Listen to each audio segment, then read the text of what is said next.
Welcome to A Healthy Bite. You're one nibble closer to a more satisfying way of life, a healthier you, and bite-sized bits of healthy motivation. Now let's dig in on the dish with Rebecca Huff. Mark Deal, you are an author of many books, I see. Nothing like this, though. Can you tell us just a wee little bit about the other type of books that you write? Yeah, it all started with this one, actually, even though this one comes out later than the first ones I wrote. When I lived in Asia and I experienced the difference in culture, not just in Korea as in this book, but I lived in Japan for a while. I had Japanese roommates all through college exclusively. I was always part of some Asian community, always kind of on the fringe, but that was where I lived. And so many other people, when I lived in Asia, other Americans, for example, other foreigners, would see the things that I note in the book, that the really different culture attributes of the culture, and say, oh, well, they'll catch up with us. They're just behind us. And I kept looking and I was thinking, well, this is a top-down hierarchy. And it's not fun to live, people talk about like being in the army or something, you have this absolute chain of command that you must follow in every circumstance. It's not a fun way to be. But it is efficient and it gets stuff done. And I was looking around in these Asian countries saying, this is a society that has adapted to the way these people live here, which is they have huge populations and they're crammed between mountains and the ocean, and they have no resources really whatsoever. So this is the way that you have all of these people crammed in together. The best example is square watermelons in Japan. They grow them in these little Tupperware things, and then you can stack them and you can put them on a shelf, and they fit nice and orderly into a crowded space. And then you see the kids outside the school learning to bow in unison to their teacher at 5 a.m. And they're making square watermelons. They're making everybody fit into this society. So I came back and I wrote dystopian fiction about, well, when we catch up with them, are we going to have those kinds of things? And so my dystopias are about what happens when American multinational corporations, which is really where all the power is today, start becoming more like those societies. And then interestingly, when I came back, I went to law school and I ended up working in a big multinational law firm, and the culture was very similar to what I experienced in Asia. Mm-hmm. Yeah, well, after I read your book, Stealing Cinderella, which is your story, and we'll get into that, I thought, well, what else has he written? I might want to read all of his other books because this is my kind of book. And so I got on your website and I was like, yeah, no, I don't think this is what I was expecting. So, but I get it. You wrote the other books, and then because of what a fascinating story, true life story that you and your wife experienced. I mean, just the things that you went through. I know everyone that has heard the story kept telling you, you've got to write a book, you've got to write a book, you've got to write a book. And hence you wrote the book. And this book is Stealing Cinderella, How I Became an International Fugitive for Love. And it's not just a love story, which it is kind of a little bit of a love story, but it's not the ooey gooey romance novel at all, which I liked and appreciated that you were very tasteful about the details that you shared in your book. But it is a very telling insight into a completely different culture. And another thing that I really appreciated about your book is that we see that someone who grows up with a parent who has you say your mother was not diagnosed, but you believe she had borderline personality disorder, maybe a little bipolar depression. Yeah, it was borderline, I believe, and I didn't think that at the time. Of course in the not. book, I could describe her behavior. Right. I came up with that many years. I was about 30 years old when Jennifer's good friend, who was a psychologist, Jennifer was describing my mother's behavior because she thought there was something more. I used to just say, oh, my mom's paranoid. I didn't know what to say. And so over time, it came out that, well, okay, that probably is what it is. And that was in the early days of the internet. And sure enough, as you could get on the internet and you'd find these checklists, and then the checklist was just, it was like ringing a bell, going down everything. Right. Yeah, and from what I read in the book, as you described your interactions with your mother, it did seem like, maybe she does have borderline personality disorder, just from, like I said, from what I've read from it and the way you described it. But I love that the book shows people that you can come from a very tough childhood and you can go on and have a successful life. You can have a successful marriage. You can have a successful career. And you don't have to let those things hold you back. And so I thought it was just a triumphant story on your part and on Jennifer's part. But I have to admit to you that I also found reading about the Korean culture, even back, what were the years, the time period when you were there? 93 and 94. 93. That's what I thought. I thought it was in the early 90s, but just how the culture was then. Because if you watch, and I'm not sure if Jennifer watches any Korean dramas, but the culture hasn't changed a lot, but maybe a little. I don't know. I think it's important to say why I'm uniquely unqualified to answer that. One reason is we left 25 years ago and we've never been back, and we'll never go back. And the other is that those shows, back when I was there, it was the other way. The Americans had the TV shows that we were kind of pushing on their culture and saying, this is how you should be. And Korea came up with a really neat solution to that, which was to make these shows for export. So I don't know necessarily, because when you look at those things and the K-pop and all of this, I don't know how much of that is made for their domestic market.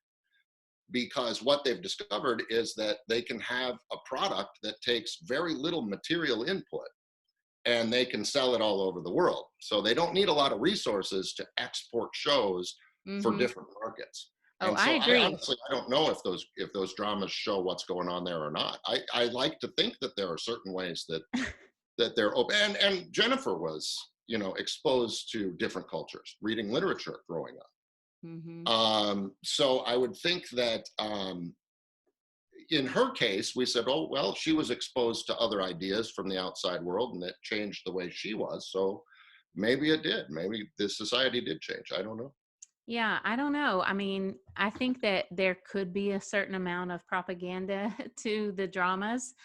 Just like whenever you watch some Chinese TV and stuff like that, I think there's just a certain amount of propaganda that you expect.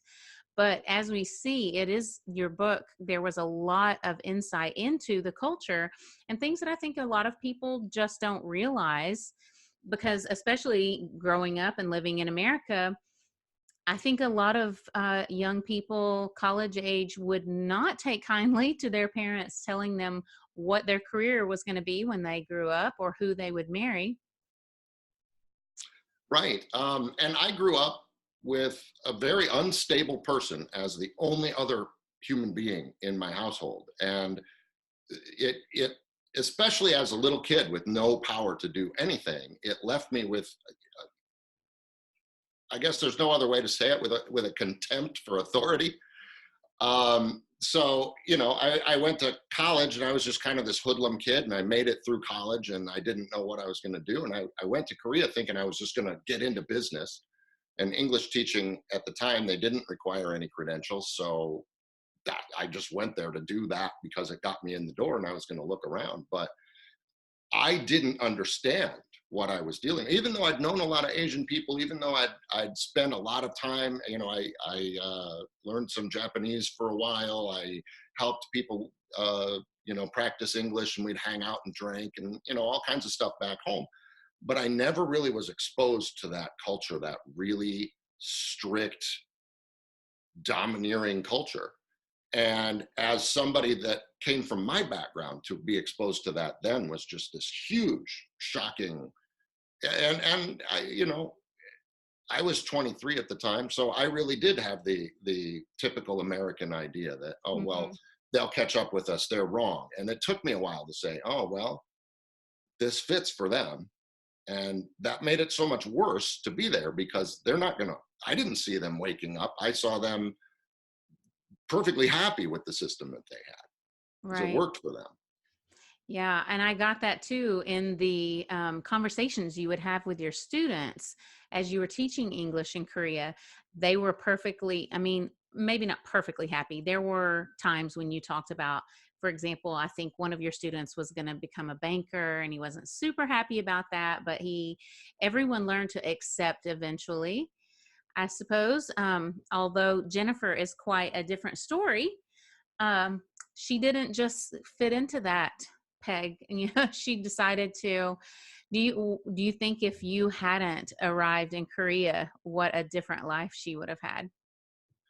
Yeah, that's a really interesting question, because she still had that personality, that I Right. think really, I'm proud of the way I carried that through in the book, because she is this very independent, spunky, intelligent woman. And she was being groomed to just sort of accept a second place marriage and fill her little niche in the whole system. Um, but it was pretty clear that she wasn't really going to be willing to do that. So she would have had a different life, but I don't know how it would have been if she would have stayed in Korea. Right. Well, it's something to think about. As I was reading it, I just kept thinking, about the things that she went through with her family, and being the second daughter. That's hard enough, because the first daughter gets everything, and then having a brother coming behind her, of course, he's a boy. So that's great. She had nothing really going for her in her family. So she was just kind of there on her Right. own. And so Yeah. when you came along, I mean, I think that brought a perspective to her that was just what she needed at the time. So, Yeah. There's always the question of like, why do good girls like the bad boys? And uh, well, you it's because they definitely do. portrayed yourself as a bad boy in this in this book. But The the bad banana boys peel have the contempt. experience. The What was that? experiment with the banana peel. I was like, okay, now this is one I've never heard of before. Yeah, I figured it out. I solved the mystery. Yeah, it's crazy. Crazy.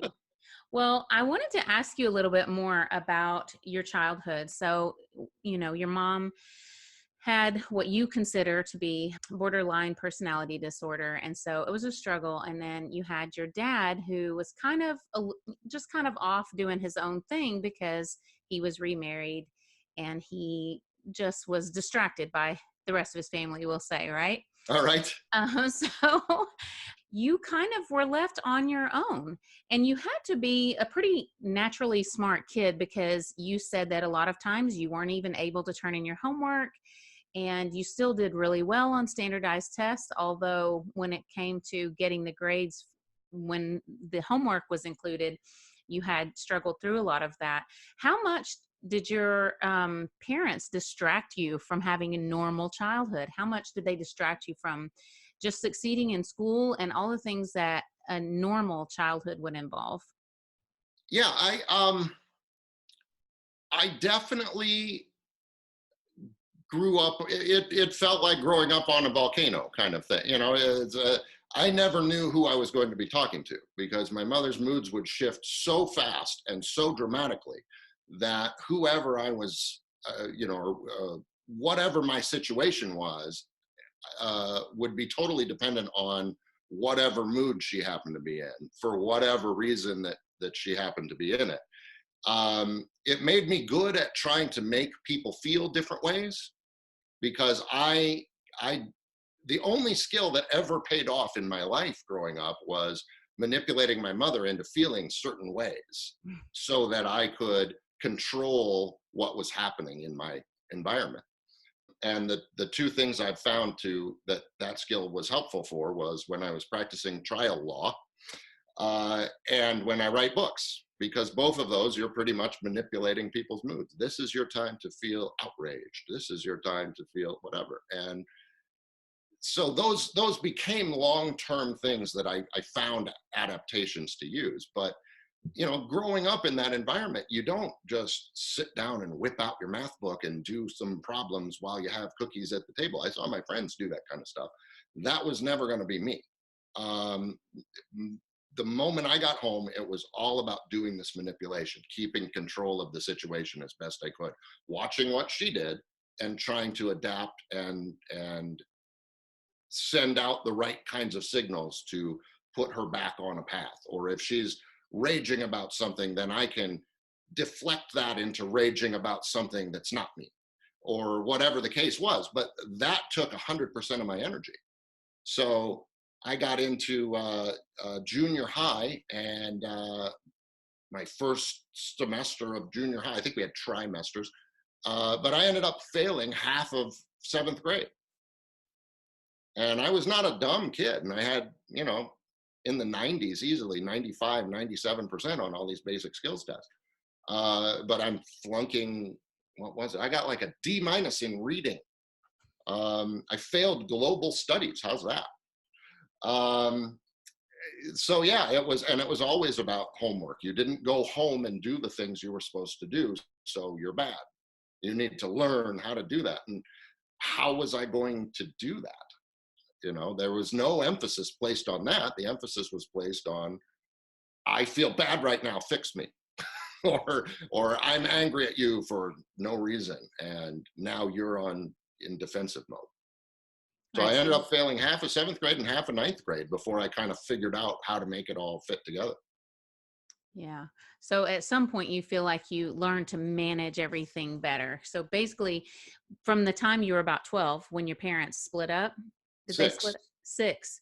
Wow. So that was pretty early. So all through this time you were basically managing your mom because it was just the two of you. Right. No siblings, no father in the house. Yeah. So that was a huge burden on you. And I know I've read quite a bit about people with some of these disorders, and I know that they're people who have children who grow up in these situations. A lot of times will have PTSD, irrational fears, irrational, not irrational if you're the person who's grown up with that, but so how did you grow up to be such a fearless, I mean, because when I was reading your plan with your motorcycle, which kudos, that was pretty cool, to go get Jennifer. If something happened, you were going to go get her. And I was just like, wow, this guy is fearless. And to think that you came from this childhood and you're just like, hey, I'm going to go do this. It's pretty Yeah, and amazing. the situation you're talking about is the North Korean leader Kim Il Sung died, and nobody knew what was going to happen. And so the military on both sides of the border started stirring up. And on our side, you would see the American fighter jets go by, and there'd be attack helicopters in formation rattling the windows. And they said at the time, because Seoul is the capital city, it's huge. It might have 10 million people. But it is right on the North Korean border, and estimates were that it would fall within 4 hours. And so I was helpless because Jennifer was up there in this teacher training program, and the only thing I could think to do was I had this little motorcycle, and I rebuilt it to be this Mad Max kind of thing, on the assumption that it would be better suited if I have to drive 4 hours up to Seoul and collect Jennifer and drive back. That was the plan, and it was absolutely crazy because you're watching these helicopters the size of a bus go by constantly, and there are guys in trucks holding machine guns, wearing gas masks, driving around town, and I'm going to drive up there on this little 125cc motorcycle and get her while there's an ongoing North Korean invasion. It was utterly insane. But the reason for it, it wasn't courage so much as I was afraid of something else, right?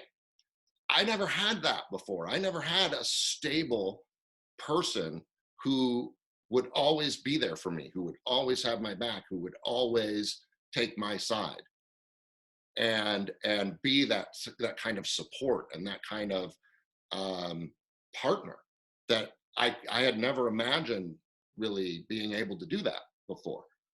So it wasn't that I was so brave, I'm going to go get her. It was that I needed her that much. And I was not going to let anything take her from me, including North Korea. And fortunately, they didn't invade, because if they had, I would have been vaporized, as probably would have Jennifer. But I was ready, because as insane as it was, it seemed perfectly rational that that was important enough to do. Right. Well, I mean, even though you're saying that it was based on your need, there still had to be a certain amount of courage and fearlessness that came with the thought that you were going to do that. And I mean, just the one I say scene, because in my mind I was basically, you wrote this book so vividly that when I was at the end of it, I wanted to start again. Like, when you see that really good movie and you're like, the movie's over and you're like, yeah, who can I come back and see this with? That's how I felt when I got to the end of this. So I was like ready to start over and read it again. But in the scene where you, well, I don't want to give away too much, but you and Jennifer get on the bike and you're getting away. And I mean, that's fearless. That was brave. Well, thank you, especially for saying that you like the book. um, it wasn't hard though at the time, because there was only, I mean, in the motorcycle scene, and I can just give a little bit of detail about it. At one point, when her family had found out that we were dating and taken extreme measures to collect her back and keep her under control, we got to a point where there was literally only one way out. So all of that stuff, there was no like worrying about what decision to make. It was always, at every step, there was one way out. There was one way that we might be able to stay together. And in Korea, because of the way the system works, and because of the way her family was integrated into the society at a very high level, the entire society was against us.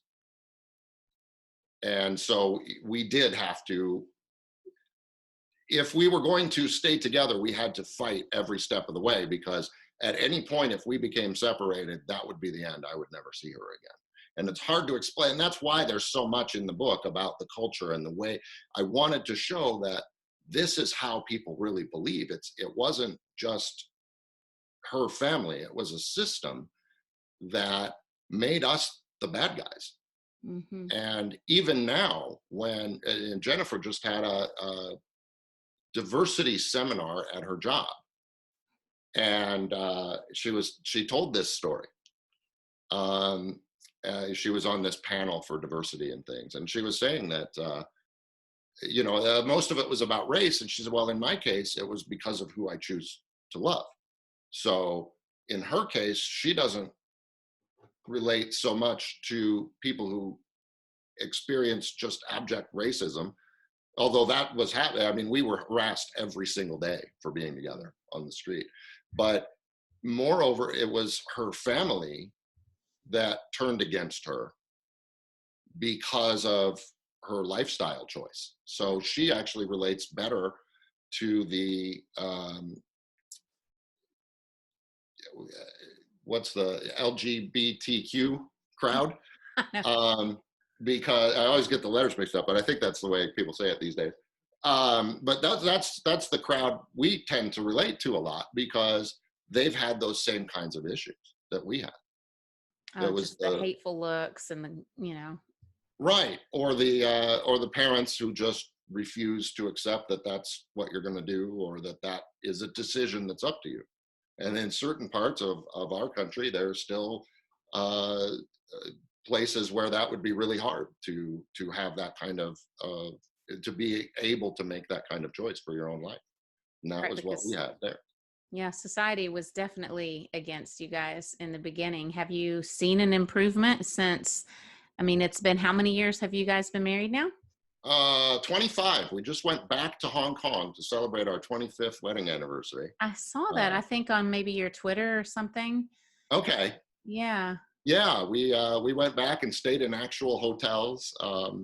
And it doesn't, I don't think it ruins the story too much to say that we ended up getting chased out of the country. It is actually the first scene of the book Right. that I put out of order so people know that there is hope that we do get out. And the end of that flight that is in the first scene was Hong Kong. And we had a whole new set of problems there. But we certainly weren't staying in nice hotels. We were close to starving for most of the Yeah. time. Yeah. It sounded crazy living off of peanut butter for that long. I mean, that's love. Right. So you talk about how being damaged doesn't make you unlovable. Would you say that it makes you harder to love? Oh yeah. Oh, definitely. Yeah. Um, it and frankly, it makes me harder to do everything. It makes me harder to do business. Because I tend to be really forceful and really pushy in those kinds of things. It was not actually too bad for being a trial lawyer or a litigator.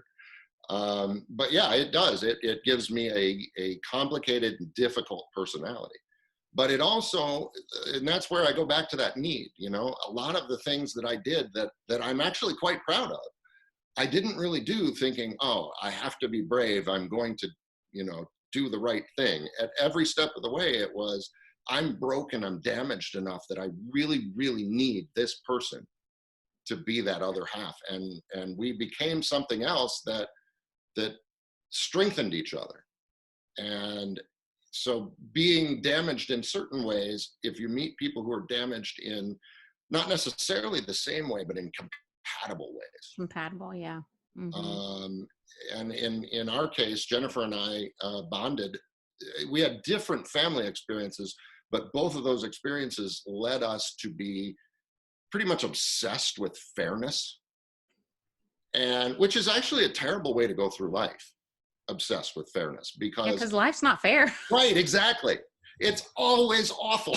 There's always something that somebody's getting cheated or something's not right. So if you are a person who's obsessed with fairness, you have to, I think, bond with another person who also is, because otherwise one of you will be constantly worried about that and the other one won't understand why. Talk about incompatible. But if you're both obsessed with fairness, then actually, okay, well, at every step of the way, whatever problem comes up, you have this basis of like, well, we're not going to be an unfair situation to each other like we were growing up. So I have to ask, because I know that you guys have a daughter, how did that obsession with fairness, how did that work out with parenting? Because life is not fair. And sometimes our kids want us to, everything has to be fair. Everything has to be even, Steven. That was probably easier with one kid than it would have been if you had two or three. So maybe that was a good idea, only having one. But Yes. yeah, as a parent, Yeah, because it's teaching exhausting fairness. to do Yeah. that, to be fair, and that was a huge part. And for much of our daughter's childhood, I was the one home with her. I always did try to do that, and it's an exhausting way to be, is to try and show, here's why this is happening, and it feels not fair, but it is because you have this parent forcing you to do things you don't want or even seem unfair on the surface. But I also should say I got an easy break because our daughter actually went to college early. So at 13, she started full-time college and moved into a special dorm for these kids who are on their own. Basically, it's a special program for girls And they had about 20 kids from all over the world living in this special dorm on a college campus of the Mary Baldwin University in Virginia. Wow. And so I didn't have to do that so much at the time that most people, the teen years would be when that would really come back to bite me, right? And most of the time that became the school's responsibility, and they could be more arbitrary, and they didn't feel the compulsion to explain every last little thing the way Right. I bet that was an adjustment for her. It was a really great experience for her. But yeah, it was it was a little hard being 13 all the way. I think it's a 1,000-mile drive. We're in Maine. Wow. So she was literally 1,000 miles away from home, starting at 13. Of course, she came home in the summers, but I say that only because I did get an easy, a good bounce there in the parenting department. Now, Mark, that's not fair. I had 6 kids and I didn't get to send any of them away early. That's not fair. See, there we go. Yeah. Oh, goodness. Well, I agree with your idea about your spouse's strengths becoming your own by default. And this is something that my therapist and I talk about a lot. And it seems like this is something that you and Jennifer discovered right off the bat. Did that come naturally because of your backgrounds? Or was that something you talked about and discussed a lot? How did that come to play? Yeah, well, it came up a lot because it was constantly part of what was happening. Mm-hmm. Obviously when I was in Korea and I didn't speak Korean, I started to learn Korean. She stopped me from learning Korean because people were saying bad things to us on the street, and she thought I'd attack them and get deported, which honestly, I probably would have. Sounds like it. But so I depended on her for just really basic things, getting around and finding the foods I needed to find, and making just basic travel arrangements to come see her when she was studying in Seoul for that time, and just things like that. And then of course when we came here, that role was reversed, and I was the local tour guide. So there were some practical matters in it, and then there are also some things that are different about us. She's incredibly logical and practical. She believes in fairness, but she doesn't get worked up about it. And I do. I get mad and I fight right away, and I dig in. And she's always very calm and very organized and very precise in what she does. So that kind of situation helps, because there are times when actually you want somebody to stand up ready to fight. And actually other times you really want somebody who's going to calculate all the probabilities and decide it's not worth doing. And so those kinds of things, we really fit well together. And it only works, I think, if you have a person who you respect their opinion and you know how they think. So I know how Jennifer thinks and I respect it, even though we don't always think the same way. Mm-hmm. I respect the way, her process of how she gets to where she is. And I trust it a little more than I trust my own process. So even though I'm the one who reacts really fast, she's the one who has that logic. And it's kind of like the two halves of the brain. Mm-hmm. And, if you're really impulsive and you're really, really passionate and impulsive and sort of on autopilot, and then you have somebody else who you can really trust, and you say, oh, well, okay, the logical side of our combined brain is now talking, and I should listen to that. That would be a good thing to listen to. Mm-hmm. So we've just evolved over the years into, I know the kinds of decisions she's going to make ahead of time. And so nothing she does really surprises me. And even though I tend to be more impulsive, nothing I do really surprises her either. Yeah, well, it seemed like from reading the book, it just seemed like you guys were on the same page from the very beginning.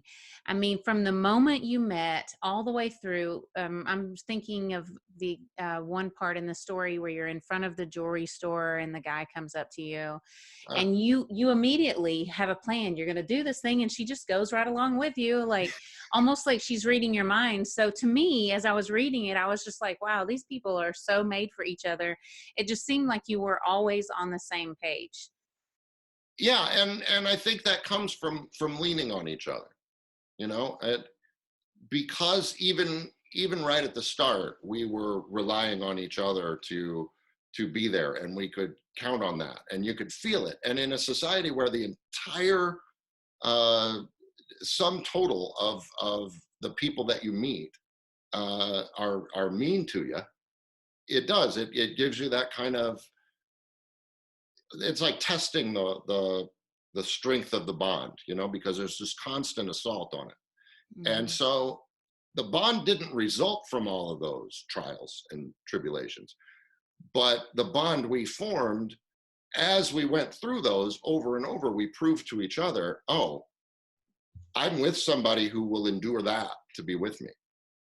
So after a while, you start to see, okay, there's really nothing that's going to take this person away from me willingly, Mm-hmm. or change her mind about what we're doing. And so, yeah, the bond came first, but all of those attacks gave us the chance, without really realizing that's what we were doing, gave us the chance to prove to each other that this was worth having. Made for a very secure relationship, I think. Yeah, it was beautiful to read about. Well, I wanted to ask you one more question before we wrap up. So I was thinking about if the roles were reversed, and I'm thinking of your childhood now. So if the roles were reversed and say you were the parent, or let's just make it anonymous, there's a parent and the child maybe has this borderline personality disorder. How do you recommend, or even say your sister or your brother or someone you know in your family that you feel obligated to have in your life has something like this and you need some boundaries? How do you go about setting healthy boundaries? I mean, I know you don't really spend much time with your mom. Do you at all anymore? No, in fact, I found it impossible to set boundaries in my case. And that partially was because she didn't think there was anything wrong with, you know, and I should explain, the situation might have been, at one point, my mother decided that my daughter's ice skating lessons were too expensive and we were wasting our money on them. And so over the course of a single day, I had, I think, around 6 phone calls from her. And she would send my stepfather out on some errand so that she could call me without him knowing that she was calling me 6 times. So it was this kind of behavior. And that was the final day that I decided I couldn't, because there was no boundary I could set. So the only thing I could do was cut the tie. Mm-hmm. And I did that. And the reason is I was cleaning aquariums, and my daughter had a pet frog that got into the water because I kept running as I was doing other stuff. I was running through all these arguments that I could say back to her about something, you know, this issue that she had just decided to make an issue for herself. It had nothing to do with her. And I was busy thinking about all of these arguments. I could say this, and I'm going to say that, and I'm going to control the way she thinks about it, because if she gets off on a tangent like this, and I just went off and off and off. Right back to your childhood. Right. And the frog got into the bucket that I dumped down the toilet, and so my daughter's beloved pet frog with a name that she cared for very much suffocated in a pitch black sewer pipe. And I realized that I might have burnt the house down. I might have crashed the car thinking about all that. And all of a sudden, I had my own life that I built, and I couldn't have that anymore. And so I just stopped. And it got really wild for a while. she would, she sent letters, and, you know, at first we would read them, and then eventually I would just send them back unopened. And then she would start to send packages to our daughter, gifts, and we would send them back. And then she would send packages where the entire outside, the entire brown cardboard box was covered with explanations of why we were so mean to her and what did I do wrong to you that you know, so the mailman is seeing these crazy things. And that never really stopped. And so in my case, I decided that the best thing to do was just to stop it, because I really believed it was in my own, like the safety and stability of my own family interest to stop with the crazy. Right. But it was not, I can't recommend that to everybody, because it's not as easy of, you know, like, I didn't really understand when I did that she was never going to look and say, oh, well, maybe there is a problem with my behavior. Right. That But you had never, tried boundaries before. It right. wasn't And like, it was one just, day you just cut her off. I mean, you had tried to set boundaries before. What did right. that And, look like? you know, with her, even something as simple as setting a lunch date, you couldn't do, Mm-hmm. because she would say, oh, we used to live in Chicago, which was very close to where she lived. And she would say, oh, well, we're coming into Chicago. It was a 4-hour drive from Iowa City. And we'll meet you for lunch at noon at this place. Okay. So then she would show up at 9:30 in the morning and say, oh, well, we're so tired. We're just going to get breakfast and we can skip lunch. We'll see you for breakfast. So why don't you meet us at 10 at such and such place? And then it would be at the breakfast, she would say, oh, well, we're going to go here and there and we'll see you for dinner tonight. And so what had started out as a lunch date would then become all of these other times that was filling up the space. And if you would try to say ahead of time, look, the only time I can see you is noon. And then she would do the same stuff. And then you would have a big explosion. Mm-hmm. Or you would meet her for the breakfast and say, well, we got dinner plans. We came all the way. And she would, you know, have this meltdown in the middle of the restaurant, crying and sobbing. And, you know, there are 100 people in some Chicago restaurant wondering what I'm doing to this poor old lady. So, you know, there was just even something as simple as a lunch date you can't set. So things about the holiday isn't going to go the way you want, or, you know, this is a bad week for you to visit, or whatever, was just, it was worse than not having said anything at all. Mm-hmm. But the other side of it is, after all of this, with cutting her off, her husband never understood that. He didn't see that there was a problem with her. And, you know, they had a funeral for her. She died recently, this last March. And it was the first time I could go back to my hometown. I hadn't been there in over 10 years, because she had such strong stalker instincts that if I were anywhere near, or if somebody she knew, like somebody she worked with, saw me, it would blow up into another whole big situation. So I just avoided my own hometown for at least 10 years. But when I went back, the people who knew her from work didn't know she was like this. Even her husband, because she was very manipulative and found ways to hide what she was doing to me from him, held it against me, because I closed the door. And I told him I would see him separately, but he didn't want to see me separately. He wanted to placate her and bring her to us. So cutting ties seems like a really easy thing to do, but there are a lot of long-term things that come with it too. And I couldn't recommend it to anybody. Everybody has to kind of decide what they want to do. Mm-hmm. And in my mother's case, she didn't know she was doing this. She didn't know how destructive she was. The thing she was the most afraid of was being abandoned. And that was what I inflicted upon her. And in spite of the fact that she was crazy, she loved me. And so another way that that manifested, that decision to cut those ties with her manifested, is that I have the rest of my life to know that she died, or that I actually saw her a day before she died, but that she spent her last 10 years in excruciating pain because I decided I couldn't handle it anymore. Did she ever go see a therapist? Did she ever try to see if maybe there was some valid reason that she was behaving this way? I saw lots of therapists. I probably saw four, probably five therapists, I would say, growing up. And it was always the same MO. I would get brought in. I'm 8 years old, and we're here because Mark is, this problem child, and he's so vicious and mean to his mother all the time. And my mother, would be a snotty, crying mess by the end of it, telling Well, what how. about her? Did she see a therapist?